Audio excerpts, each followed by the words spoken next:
This really is the age-old question, isn't it? And it's so annoying hearing these typical jabs at driver pay coming from people that are in no way whatsoever connected to the industry, and are especially in no way impacted by the amount of money anybody earns on the grid.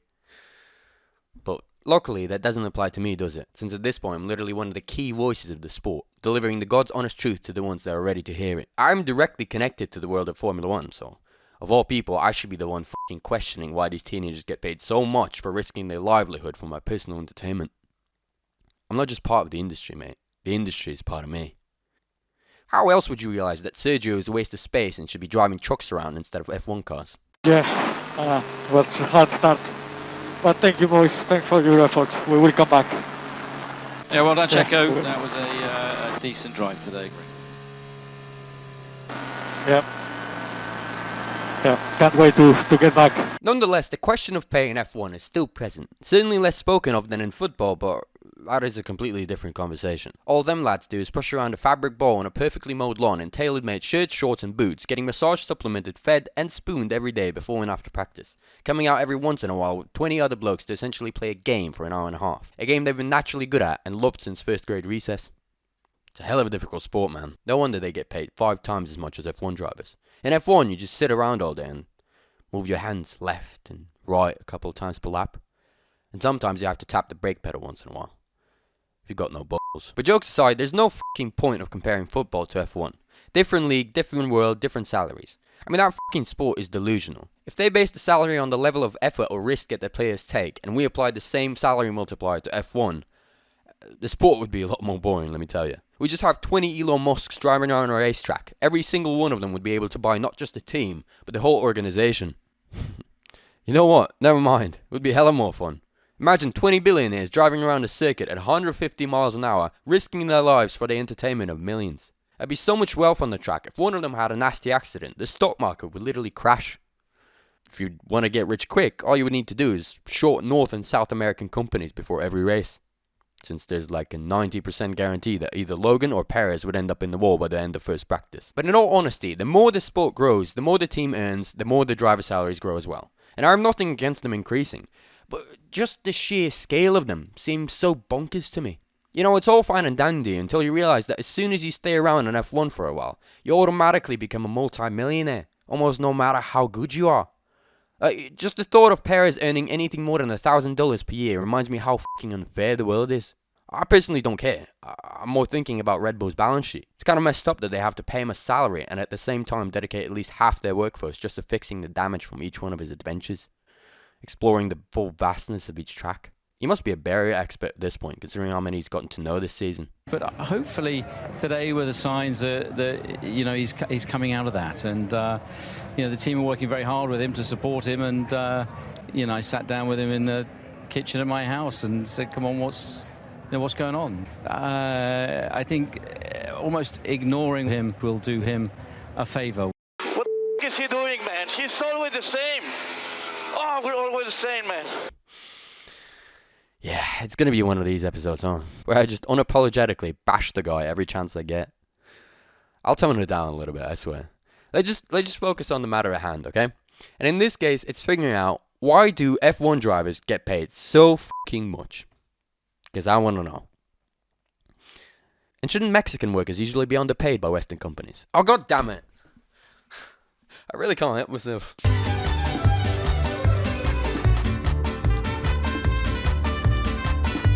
First and probably the most logical reason most people come to is that, well, there's a shit ton of people watching the sport. Each one pays Sky an ungodly sum per year for the privilege to look at these 20 clowns. So why would they not enjoy the fruits of their labour? Well, that's pretty fair actually. More money in coming from fans, more money for Lando to put on black. But is that really the right way of doing this? First off, I really wonder, have the race engineers and pit crew also received an obscene check now that the sport has absurdly grown in size these past few years? I hardly fucking doubt it. Look at his greedy son of a bitch and tell me he's paying his engineers $1 million per year. Ain't no way that's happening. And don't be pulling the, oh, well the teams have had to scale with the expansion of the sport. Bullshit, there's still only one engine, 4 tyres and 1 drinks button on the car. Couldn't scale the team that much. The teams were already spending way too much on extra stuff anyway, so the FIA had to finally install a stricter cost cap. No wonder the grid girls are gone. And even so, if we go back to the initial argument of more money from the fans, more classic cars in Lando's parking garage, if they're already getting a sizable fucking amount of money, should we think about the fans a bit? And instead of increasing the amount of money going out, let's just cut the fucking price of watching the sport. Let's pay $10 instead of $100 for your Sky subscription. Because with the current price, it really does seem like you're financing someone's gambling habit. Let's also finally cut the price of F1 tickets because god damn, most of these tickets cost more than my monthly petrol bill. And some of these tickets cost more than my fucking car itself. I know F1's going green and all that, but isn't it still a petrol head oriented sport? You can't expect me to become a pedestrian just to visit Monaco. Another argument often used is that it's fucking expensive to become an F1 driver in the first place, so it should pay off in the end for the drivers. But god damn, is this how we're viewing it now? These kids from the age of 5 are essentially a financial investment that parents have been financing with the expected increased returns by the age of 18. It's kind of barbaric, no? Truth be told, that is exactly the environment some of these fuckers were brought up in. Yes. No wonder most of these guys have lost their marbles. But is this really a solution to the problem? So instead of dealing with the ridiculous cost of entering the sport, what we're doing is acknowledging that it is absurd, but continuing to completely isolate any talent that came from a non-trillionaire background. Speaking of the climbing F1 salaries, couldn't we divert some of the increased income from the expansion of the sport towards reducing the entry barrier and financing some young talents? I guess it could be for the best. The poor kids wouldn't know how to enjoy the money anyways. And then the typical thing is to say, these kids are risking their lives when stepping into that F1 car for our entertainment. We should pay them more so that it's worth the risk. To be honest, kind of a difficult one to counter, but I'll do my best. It's not really a fair argument, considering that it's not that dangerous of a sport anymore. The amount of serious injuries really is minuscule at this point. I remember one really serious accident, the fiery exit by Grosjean. And apart from that, nothing really. Just a few jumps and pirouettes from some esteemed gentlemen.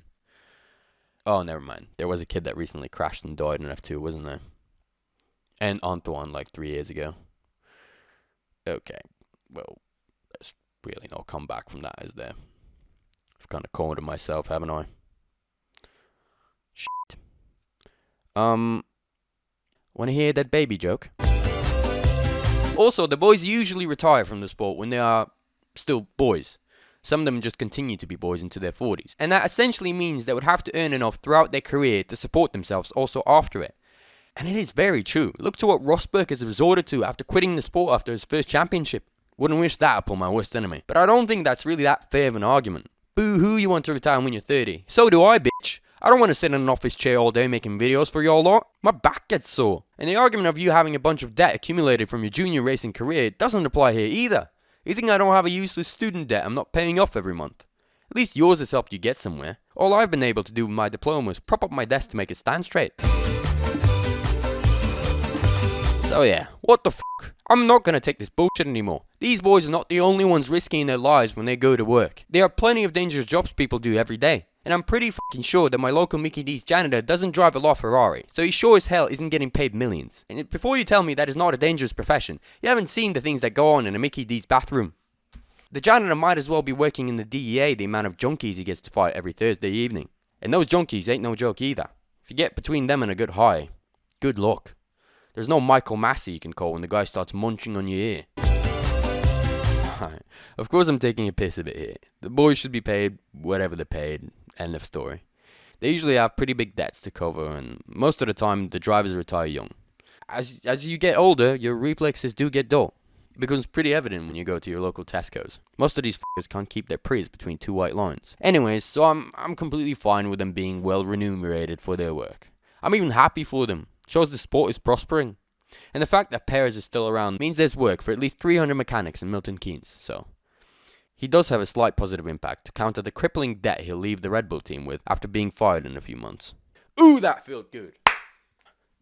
I held out for much longer than I thought, man. It's a new record, I swear.